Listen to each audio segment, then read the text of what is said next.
Hello, today we will guide you through how to delete company on Whop. If you're ready to remove a company from your Whop account, this process is fairly straightforward, but it's important to move carefully since deleting a business is usually a permanent action. As you follow along, make sure you're signed in to the correct Whop account and that you're working in the right company dashboard before confirming anything. To begin, go to the Whop dashboard. This is the main area where you manage your business settings, products, and account details. Once the dashboard has loaded, take a moment to confirm that you're viewing the correct company, especially if you manage more than one. Next, look to the bottom left side of the screen and click on Settings.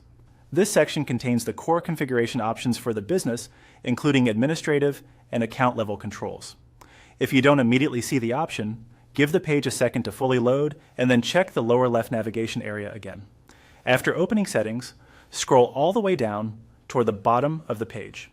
The delete option is typically placed lower in the settings area because it's considered an advanced or sensitive action. As you scroll, stay attentive and avoid clicking other settings accidentally, since some pages may contain options that affect billing, access, or business preferences. Once you reach the bottom, click on Delete Business. This is the action that starts the company deletion process. Because this step can have serious consequences, Whop may display a warning, confirmation prompt, or additional information about what will happen next. Read everything on the screen carefully before proceeding. This helps ensure you understand whether the deletion is immediate, whether data will be removed, and whether any connected items may be affected. From there, follow the on-screen procedure.